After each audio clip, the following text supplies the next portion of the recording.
सिद्धेभ्यः। जय श्री ओम नमः सिद्धेभ्यः। कौननमोकारम् अर्हन्तानं तहेव सिद्धाणम् आर्यवज्रायाणं लोयं मीन्यसब्बसाहूणम्। जय बोलो देवाधिदेव 1008 मूलनायक संभवनाथ भगवान की। वर्तमान शासन श्री महावीर भगवान की। दीक्षा प्रदाता आचार्य गुरुदेव श्री विद्यासागर जी महामुनिराज की। दिशा प्रदाता मुनिवर श्री अजित सागर जी महामुनिराज की। 3 कमनों करोड़ मुनिराजों की। आचार्य गुरुदेव समय सागर जी महामुनिराज की।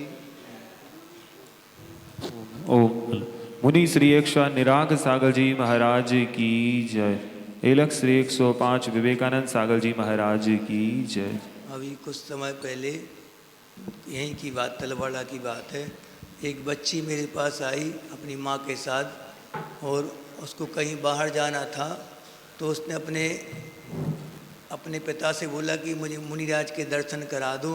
मैं बाहर कहीं पढ़ने जा रही होगी वो, तो कुछ समय से वो वहीं पढ़ रही थी 1-2 साल से। तो उसने कहा कि महाराज जी हम एक मंदिर जाते हैं और वहाँ पे नमोकारण पढ़ते हैं और पूजन पढ़ लेते जब समय मिलता है। तो हमने कहा डेली मंदिर जाते हैं? जी महाराज जी मंदिर डेली आते हैं। हमने कहा अब हमें थोड़ा शक हुआ कि इतनी बड़ी सिटी में और मंदिर कैसे मिल जाता रोज़। तो हमने पूछा कौन से मंदिर जाती हो? तो उसने क्या कहा, महाराज जी राम मंदिर या कोई मंदिर का नाम लिया उसने, उस मंदिर जाते हैं। तो हमने उससे ये कहा कि आप किसके आराधक हैं? वीतरागता के आराधक हैं कि राग के आराधक हैं? तो उसने कहा महाराज जी हम वीतरागता के आराधक हैं, देवसाद गुरु के भक्त हैं। तो हमने कहा कि आपको मान लो शक्कर चाहिए, शक्कर, तो शक्कर लेने के लिए आप कहाँ जाएंगे? कौन सी दुकान पर जाएंगे? किराना कि इलेक्ट्रिक की दुकान पे? किराना की दुकान पर जाएंगे ना। तो उसने कहा कि महाराज जी बात समझ में आ गई। समझदार थी वो लड़की। उसने क्या समझ में आ गया उसके लिए? क्या समझ में आया उसको? ये समझ में आया कि अगर हमें शांति चाहिए और कसायों की मंदता चाहिए और अपने जीवन में उत्तेजना नहीं चाहिए, तो कहाँ आना पड़ेगा आपको?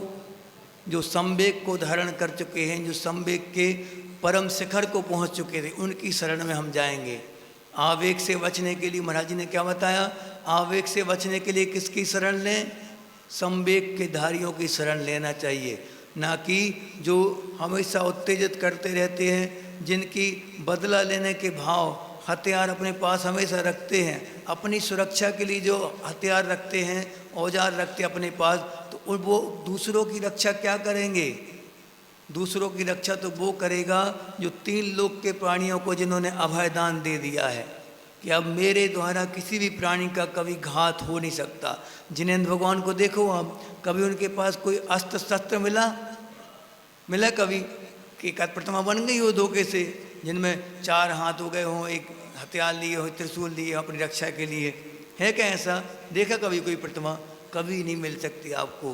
कैसी मिलेगी आपको प्रतिमा? वो निर्वस्त्र और निरारंभ वाली प्रतिमा मिलेगी। कोई आरंभ सारंभ जिनके जीवन में शेष ही नहीं रहा, कुछ करना भी शेष नहीं रहा। इसलिए तो अपनी भगवान की प्रतिमाएं हाथ पे हाथ रखे मिलेंगी हमेशा। अब ऐसा भी नहीं और ऐसा भी नहीं, कुछ नहीं, सिर्फ ऐसा, सिर्फ हाथ पे हाथ रखना। अब मेरे जीवन में कुछ भी करने योग्य शेष नहीं रहा, कृतकृत्य हो गए। जो कृतकृत्य यानी अब कोई भी काम उनके जीवन में शेष नहीं रहा, निकम्मा हो गए वो। कैसे हो गए? निकम्मा। कहते कैसा निकम्मा है जी? तो निकम्मा का एक बार ये बद्दुआ नहीं कहलाती, आशीर्वाद है, तुम जल्दी तो बनो निकम्मा। बोलते ना अपन लोग, निकम्मा यानी 8 कर्मों से रहित हो जाना, वो सबसे बड़ा निकम्मा है। बन तो जाओ निकम्मा एक बार अच्छे से। तुम लोग बोलते तो खूब कि निकम्मा निकम्मा। निकम्मा यानी जिसके जीवन में कुछ भी करना शेष नहीं रहा, सब कुछ कर डाला जिनने अपने जीवन में। मुक्ति प्राप्त अंतिम लक्ष्य जो था उसको भी उन्होंने प्राप्त कर लिया। अब मात्र अपनी आत्मा में रमण करना उनको शेष है। अनंत काल तक वो करते रहेंगे और करते आए। ये मार्ग कभी बंद नहीं हुआ, ये मार्ग हमेशा इसी प्रकार जीवंत रहेगा। ऐसे हम आपको एक बहुत छोटी सी घटना सुनाते हैं कि वीतरागता क्या कहलाती, उसकी खुशबू से आकर्षित होकर क्यों लोग इस तरफ आते हैं। आज पंचम काल जैसे भीषणता के काल में जहाँ पे इतना ग्लैमर वाला जीवन है, इतना आकर्षण है लोगों का, उसके बाद भी दिगंबर तभी तक सुरक्षित क्यों रहा? किन साधुओं के कारण ये संगति करने के लोग तरसते हैं?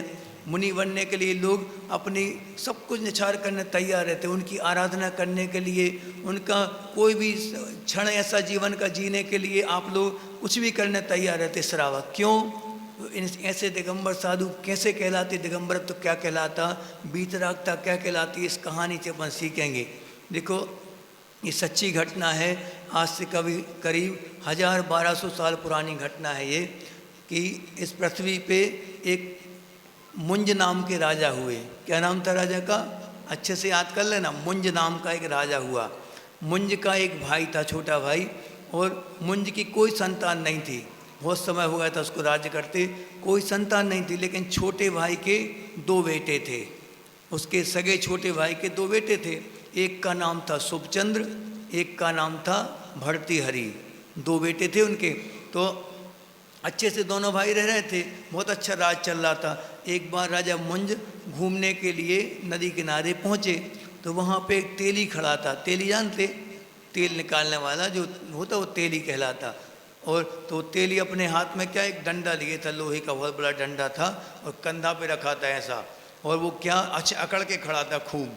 राजा निकला, राजा को नमस्कार नहीं किया उसने, तो मुंज को बहुत बुरा लगा राजा के लिए। उसने क्या बोला, अरे तेली क्यों अकड़ता है, क्या है तेरे पास जो अकड़ता है तो इतना?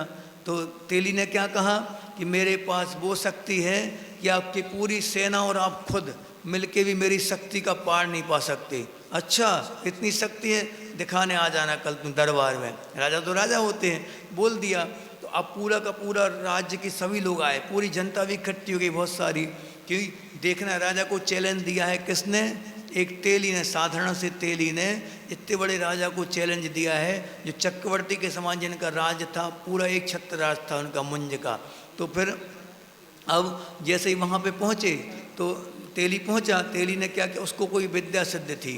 अब विद्या के द्वारा देवों के द्वारा काम होता है। उसने क्या किया, वो लोहे का जो डंडा था वो पूरी ताकत से जमीन में गाड़ दिया, और क्या कहा, आपकी सेना में और सेनापतियों में, सामंतों में, जिसमें भी जितनी ताकत हो इस डंडे को उखाड़ के दिखाओ, एक एक करके आओ सब। तो पूरी सेना और सेनापति वगैरह, उनके जो बड़े बड़े योद्धा थे, महामंत्री वगैरह सब आए। सबसे वो डंडा हिला भी नहीं, एक एक करके सबने निकाला। फिर किसकी बारी थी? राजा की बारी थी। तो राजा बहुत ताकतवर था और विद्याएं उसके पास भी थी कई। तो उसने एक हाथ से उस दंड को ऐसा निकाल दिया और फिर से गड़ा दिया उस डंडे के लिए। अब कहा, अब तुझ में ताकत हो तो इस डंडे को निकाल के दिखाओ, तेली से बोला। तो तेली क्या पूरी सेना के एक एक करके आए, किसी से नहीं हिला वो डंडा।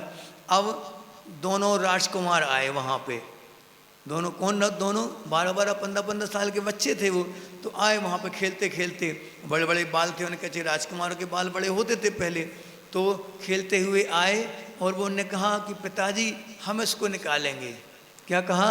बच्चों ने, छोटे बच्चों ने बोला, 14-15 साल के बच्चों ने, कि हम इस डंडे को निकालेंगे। तो राजा ने क्या बोला, अभी तुम बच्चे हो, तुम जाओ, ये बड़े बड़ों की बात चल रही है ना, अभी तुम जाओ अभी। तो फिर वो कहते शेर के बच्चे कभी बच्चे नहीं होते, शेर तो शेर होता है, ऐसा कहा उन्हें। तो उन्होंने कहा, जिद पड़ गए बच्चों की जिद, तो अब अड़ गए कि हम तो निकाल के रहेंगे इसके लिए। ने कहा ठीक है निकालो भैया, अब परमिशन दे दी। दोनों ने क्या कहा, हम डंडे को निकालेंगे लेकिन शर्त है कि हम हाथ नहीं लगाएंगे, बिना हाथ लगाए डंडे को बाहर निकालेंगे। तो उन्होंने क्या किया, अपने केसों में डंडे को फंसाया दोनों ने, एक झटके में डंडा बाहर आ गया। राजकुमार तो यार क्षत्रिय होते हैं वो। तो फिर सब तालियां बज गई, जय जयकार हो गया। अब यहाँ जय जयकार हो रहा था, वहाँ आकुलता हो रही थी किसको? राजा के लिए, मुंज को। उसने क्या सोचा, देखो अभी बच्चे नहीं हुए, होने की संभावना कम है आगे, इतने साल हो गए शादी के तब बच्चे नहीं हुए उनके कोई। तो उनने क्या सोचा आगे कि ये हमारे बच्चे जब होंगे तो ये राजा बन जाएंगे। हम देखो 15 साल बड़े हैं उनसे, उनके मान लो बच्चा हो भी गया, 15 साल बड़े हैं उनसे। उनको क्या चिंता लग गई, मेरे जब बच्चे होंगे उनका पालन पोषण कैसे होगा? इनके कारण तो वो बढ़ ही नहीं पाएंगे। जब तक ये दोनों जिंदा हैं तब तक मेरे बच्चे कभी सुख से नहीं रह सकते। अभी बच्चे हुए नहीं हैं, कुछ भी नहीं हुआ। जैसे आज के समय में होता ना, बच्चा पेट में आया नहीं, शादी हुई नहीं, शादी के पहले प्लानिंग हो जाती पूरी कि बच्चे को कौन से स्कूल में पढ़ाना है, क्या नाम रखना है उसका। और आजकल तो किट आने लगी, पूरी हज़ारों की किट आती होगी।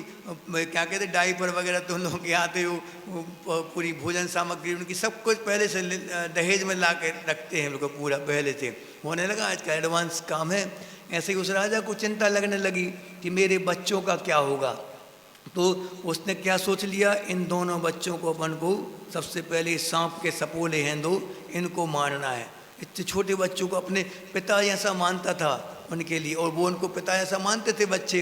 वो इनको बहुत वात्सल्य करता था, प्यार करता था। लेकिन इतनी सी बात में उसके मन में घर कर गई।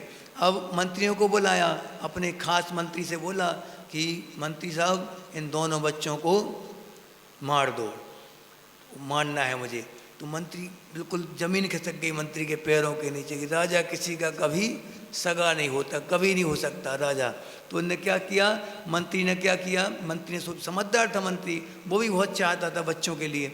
उसने कहा मैं उनको मार दूंगा, आप बिल्कुल निश्चिंत रहें, आप समझें कि आपके रास्ते का कांटा निकल गया। उन दोनों राजकुमार को बुलाया। अब बुला के उनसे बोला कि आपके पिता आपके विरोध में हैं और आपको मारना चाहते हैं। आप लोग जितने जल्दी हो सके यहाँ से दूर चले जाएं, हम आपको मारना नहीं चाहते। तो उनने क्या बोला, उनने सोचा कि हम अभी चाहें तो इसी वक्त दोनों पिता को मार के और राज्य प्राप्त कर सकते हैं, पूरा सोना चांदी जितना वैभव था सब कुछ हमारे हाथ में होगा। लेकिन हम इतने निकृष्ट नहीं हो सकते कभी कि अपने पिता को मार के और राज प्राप्त कर लें, हम ऐसा कभी नहीं करेंगे। उन दोनों को क्या हो गया, जैसे ही उनने सुना कि पिता हमारे खून के प्यासे हैं, उन दोनों को वैराग्य हो गया। ऐसी संपदा, ऐसा धन हमें नहीं चाहिए। दोनों अपने अपने मार्ग पर निकल गए। एक ने पकड़ लिया कौन सा मार्ग, दूसरा मार्ग पकड़ लिया, एक ने अलग मार्ग पकड़ लिया। एक जाते जाते और एक दिगंबर साधु एक को मिले, दिगंबर साधु मिले, उनसे वो दीक्षित हो गए और दीक्षित होकर अपने साधना करने लगे। और एक जो भाई था सुखचंद स्वामी तो साधना करने लगे, मुनि बन गए। लेकिन एक जो भाई थे भर्तृहरि, तो वो एक ब्राह्मण उनको दिखा, एक गुरु दिखे, उनके बहुत बड़ा आश्रम था, सोने चांदी के ढेर लगे थे आश्रम में और हजारों शिष्य उनके थे। ऐसा खूब वैभव था उनका, सोने चांदी के पूरा वो झोपड़ी भी सोने चांदी की बनी थी पूरी। तो देख के वो, अब देखो यहाँ किस कारण से निकले थे वो घर से बाहर, धन के लोभ के कारण निकले थे। वो कि धन का लोभ कितना खतरनाक होता है, उसी धन के लोभ में वो वापस फंस गए। राजकुमार थे, छत्री थे, सब कुछ था, वैराग्य था, संवेग था, सब भी था। लेकिन क्या हुआ, अब वही भाव धीरे धीरे करके बदलने लगे। उनको देखा ब्राह्मण को और उसकी सेवा करने के लिए वो वहाँ रुक गए कि ये कौन सी विद्या इसके पास है, वो विद्या हम सीखना चाहते हैं। इसके कारण वहाँ रुक गए और रुक के 12 साल तक उनकी खूब सेवा करी। उनके पास एक रसायन था, जो रसायन उस पर डालो, सोने लोहे के ऊपर डालो तो क्या बन जाता था, सोना बन जाता था उसका। तो उन्होंने कहा कि ये विद्या मुझे सीखना है। बस 12 साल तक उनकी अथक सेवा करी, खूब सेवा करी, इतनी सेवा की सग्गा बेटा पिता की सेवा नहीं कर सकता, इतनी सेवा करी। तो फिर वो साधु जब वहाँ से जाने लगा तो उनको 2 मटकी भर के उनको रस दे दिया, घड़े भर के, 2 घड़े भर के दे दिया रस, और कहा कि इनसे खूब सोना बनाना और खूब शिष्य बनाना अपने। ऐसा कह के वो चला गया। इनने खूब सोना बनाया, अपने खूब सारे आश्रम बनाए और 500 शिष्य तैयार कर लिए। कितने, 500 शिष्य बिल्कुल। अब देखो लोभ बढ़ता जा रहा, लोग परिग्रह छोटा सा रहता है मन में अगर, तो वो अपने आप बड़े बड़े घर मकान सब कुछ बनवाता जाता अपने आप, क्योंकि जहाँ जहाँ लाभ होता है वहाँ वहाँ लोभ पीछे पीछे आता है। तो उसको लाभ होता गया, शिष्य बनते गए। अब उसको अपने भैया की सुधाई, खबर आई कि भैया का क्या हो रहा होगा, भैया कहाँ गए होंगे। तो उसने अपने एक स्केच बनाया अपने हाथ से और अपने शिष्यों को दे दिया, सभी शिष्यों के लिए, कि जाओ और इस शकल के कोई व्यक्ति मिले तो बताना, मेरे भाई हैं वो। ऐसा गए और पूरी चारों तरफ भेज दिया अपने शिष्यों के लिए। वो शिष्य गए और पुण्य योग से उनको एक मुनि महाराज जी सामायिक करते हुए जंगलों में, घनघोर जंगल में दिखे। बिल्कुल हड्डियाँ निकली थी बाहर उनकी, पूरा कुछ दांत पूरे पिचक गए थे, पूरे गाल पिचक गए थे, सब कुछ चेहरा घस गया था पूरा, इतने उपवास कर रहे थे, वो ध्यान में लीन थे। जैसे ही देखा ये हैं, ये तो मरने वाले हैं, भूखे मर रहे, कुछ नहीं बचा तन पे, एक लंगोट तक नहीं बची पहनने के लिए इनके पास, कितनी गरीबी है। और मेरे गुरु देखो कितने वैभवशाली हैं, कितनी संपदा है उनके पास, सोने चांदी के ढेर लगे हैं। तो फिर उन्होंने क्या किया कि जाके गुरु को बताई बात कि आपके भाई की तो बहुत खराब हालत है, आज मरे कल मरे, वो कोई ठिकाना नहीं उनका, भूखे मर रहे, एक दाना नहीं मिल रहा उनको खाने के लिए। तो फिर उनने कहा कि एक काम करना, एक शीशी में एक पूरी मटकी उनको भर के दे दी। और क्या बोल दिया उनसे कि गुरुजी को बता दे, भैया को बता देना कि इसमें क्या है, लोहे के ऊपर डाल दो तो सोना बन जाता है।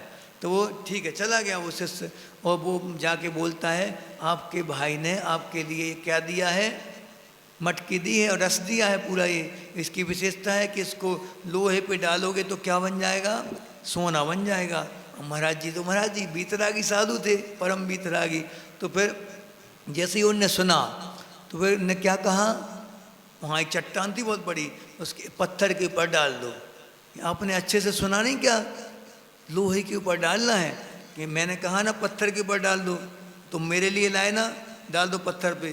तो उसने कहा इनकी मति मारी गई है, इनको मरने है तो क्या कर सकते, चलो पत्थर पे डाल के वो चला गया। आप अपने गुरु से जाके फिर बोला, क्या बोला कि आपके भाई का तो दिमाग भी खराब हो गया है, भूखे तो मर ही रहे हैं, भूख के कारण गर्मी चल गई सिर पे, अब आए वाय बकने लगे। वो हमने बोला भी था उनसे, तो उन्होंने अच्छे से नहीं बताया होगा, हम खुद जाएंगे अब। तो पूरा का पूरे 500 शिष्यों का वैभव लेके हाथी गाड़ी घोड़े के साथ अच्छी बढ़िया गाजे बाजे के साथ पहुँचे वो अपने भाई के पास। मिलन हुआ, भाई के चरण स्पर्श किए, हाल चाल पूछे, उनको बहुत दया आई अपने भाई के ऊपर। उनने कहा कि आप चिंता मत करें, अब हमारे साथ चलो, हमारे पास बहुत सारे आश्रम हैं, खूब शिष्य हैं, आपकी खूब सेवा करेंगे, चिंता नहीं करना बिल्कुल। आप कौन बोल रहा है, एक रागी बोल रहा है, किससे, बीतरागी से बोल रहा है एक रागी। अब देखो बीतरागी का जवाब क्या होता है, सुनो। उनने क्या किया, क्या लाए हो तुम मेरे लिए, आपके लिए रस लाया हूँ, ये अंतिम मटकी मेरे पास बची है वो आपके लिए लाया हूँ। तो उनने क्या किया, मटकी को उठा के और पत्थर पे दे मारा। अब आपको मान लो आपको प्राण से ज़्यादा प्यारा कोई चीज़ आपको हो और वो पूरी आपकी नष्ट कर दिया आपके सामने बिना किसी कारण के, कैसा लगेगा। 12 साल की मेहनत पूरी पानी में मिला दी उनने, पत्थर में मिला, धूल में। तो उनने क्या कहा, आपने मेरी 12 साल की साधना खराब कर दी, आपका दिमाग वाकई में खराब हो गया है, कैसे भाई हो आप, कसाई हो आप। तो ऐसा कह के खूब डांटा उनके लिए। फिर बाद में महाराज जी बिल्कुल शांति सुनते रहे, इतना सा भी सेकंड नहीं इनके चेहरे पे। अब जब उनके परिणाम शांत हुए, जब थोड़ी देर बाद क्या बोलते हैं, तुमने अपने 12 साल ऐसे ही खराब कर दिए, 12 साल की साधना तुमने इसके लिए की थी, साधना ये कमाने के लिए, ये चाहिए था, तो अपने घर पे कमी थी क्या, एक मात्र पिताजी को बंदी बनाना था अपने बड़े पिताजी के लिए, कौन सी अटूट संपदा थी अपने पास, 3 लोग की संपदा थी अपने पास, क्यों घबरा रहे थे, इतना कहा। तो उन्होंने कहा मैंने 12 साल ऐसे खराब किए, तुमने क्या पाया, क्या है तुम्हारे पास, देखो ना कोई शिष्य है, ना कोई वैभव है, ना कोई पाटा तक तो है नहीं तुम्हारे पास, धरती में बैठे हो, एक कपड़ा लंगोट तक नहीं पहनने के लिए। तो फिर उन्होंने बोला तुम एक बीतरागी साधु से पूछ रहे हो मैंने क्या पाया, मैंने जो पाया वो तुम कभी नहीं पा सकते, कि पाया क्या है वो दिखाओ पहले। तो उन्होंने क्या किया, अब दिखाना जरूरी था, बीतरागता का महत्व रागियों के लिए कैसे दिखाएं, उन्हीं की भाषा में दिखाया जाता। तो फिर उन्होंने अपने पैर के नीचे की धूल उठाई और पत्थर पे मारी, क्या बन गया वो, स्वर्ण का बन गया, पूरा का पूरा पत्थर कैसा बन गया, वो चट्टान स्वर्ण की बन गई। तब से उसका नाम क्या पड़ गया, सोनागिरी उसका नाम पड़ा। तो फिर यहाँ से फिर नतमस्तक हो गए पूरे 500 शिष्य, और क्या बोलने लगे, ये कला हमें सिखा दो, क्या बोलते हैं, ये वाली कला हमें सिखा दो। तो फिर उनको समझाने के लिए, उनको सही मार्ग दिखाने के लिए उनने कौन सा ग्रंथ रचा, ज्ञानार्णव। कौन सा ग्रंथ, ज्ञानार्णव एक ऐसा ग्रंथ है जो कि आज तक जितने भी ग्रंथ हों ध्यान के, चाहे जैन दर्शन में हो, चाहे बौद्ध में हो, चाहे शैव मत में, किसी भी मत में, जो ब्राह्मण मत में भी हो, आज तक के लिए उत्कृष्ट अगर कोई ग्रंथ माना जाता है ध्यान का, तो कौन सा, ज्ञानार्णव ग्रंथ माना जाता। आचार्य श्री उसका स्वाध्याय 6 बार अब पूरे संघ के लिए करवा चुके, 6 बार उसका स्वाध्याय करवा चुके गुरु जी। तो ऐसा महान ग्रंथ उनने उनके लिए रचा। तो अब उनके कितनी रचनाएं थी। भर्तृहरि जो थे ब्राह्मण में, जब ब्राह्मण मत में दीक्षित हुए थे, उन्होंने श्रृंगार शतक, सुनीति शतक और वैराग्य शतक नाम से कई संस्कृत के शतक ग्रंथ लिखे उन्होंने, बहुत सारे ग्रंथ। लेकिन जब वो इस तरफ आए तो इस तरफ उनने ऐसी घनघोर साधना करी। उनके जीवन की एक और घटना है छोटी सी, कि हम किसी को कभी संतुष्ट नहीं कर सकते। ये घटना कैसी कि महाराज जी जब दीक्षित हुए तब करने लगे, मुनि बन गए। अब 2 व्यक्ति उनके पुराने परिचित निकले वहाँ से। महाराज जी को उस समय गर्दन में बहुत तेज दर्द था, तो वो वहीं चट्टान पर लेट गए और सरहा ने एक थोड़ा सा छोटा सा पत्थर रख लिया अपने कंधे पे, सिर के नीचे रख लिया। बहुत ज़्यादा दर्द था, असहनीय था दर्द। तो फिर वो निकले लोग, वो क्या कहने लगे, देखो तो महाराज बन गए ये, अभी तक ठाट बाट गए नहीं, तकिया लगा के सोते हैं। महाराज जी बन गए और अभी तक ठाट वाट नहीं गए। ऐसा कह के वो चले गए वहाँ से। महाराज जी को लगा कि सच तो बोल रहे, झूठ थोड़ी बोल रहे बोलो। तो उनने महाराज जी ने अपने किनारे कर दिया पत्थर, और फिर वो हाथ सराहने लग के ऐसे लेट गए। और फिर वो 2 लोग फिर निकले वापस। वो क्या बोलते हैं, देखो तो महाराज जी बन गए, अभी तक कस आए नहीं गए इनकी, हमारी इतनी सी बात का बुरा मान गए। यानी लोगों को आप कभी संतुष्ट नहीं कर सकते कभी भी। ऐसे में हम हमेशा अपन को सत्संगति से अपन को, हमने महाराज जी ने जो बात बोली ना कि दासे पे महिलाएं पुरुष बैठे रहते हैं और चर्चाएं चलती रहती। कौन सी चर्चा? धर्म कथा होती वहाँ, निंदा पुराण होता है, स्वाध्याय करते हैं। आप लोग भी स्वाध्याय करते, पक्का है, हर एक आदमी स्वाध्याय करता है यहाँ बैठा बैठा। वहाँ जाके मंदिर के चबूतरे पे या गलियों में चौराहे पे बैठ गए, कौन सा पुराण विस्तार लिया? निंदा पुराण। खूब लंबा चलता, वो कई सालों तक चल सकता चाहें तो। किसी की निंदा शुरू हो जाए फिर तो खूब रस आता। इसमें क्या होगा? परात्म निंदा प्रशंसे सद सदगलोक छादनोद भावनेचा नीचैर गोत्र से। नीच गोत्र का बंद करना हो, दूसरों की निंदा करो, अपनी प्रशंसा। अपनी प्रशंसा जैसे ही होती है कान खड़े हो जाते तुरंत, कि हमारी चर्चा हो रही, हमारा नाम आ रहा, क्या हो रही चर्चा, देखो तो सुनो तो क्या होता है, ये बहुत इंटरेस्ट आता अपने नाम के चर्चे में। और वो भी नेगेटिव हो तो फिर तो द्वेष से भर जाता, हम बताएंगे इसके लिए, हमारी बुराई कर रहा है सबके सामने। ऐसा अपनी निंदा सुनने के लिए तैयार रहना चाहिए। महाराज जी लोगों को देखो 24 घंटे पुण्य की क्रिया करते हैं, सबका कल्याण करते रहते, अपना कल्याण करते, 6 आवश्यक में लीन रहते, फिर भी कितनी बार प्रतिक्रमण करते हैं? 3 बार प्रतिक्रमण करते दिन भर में।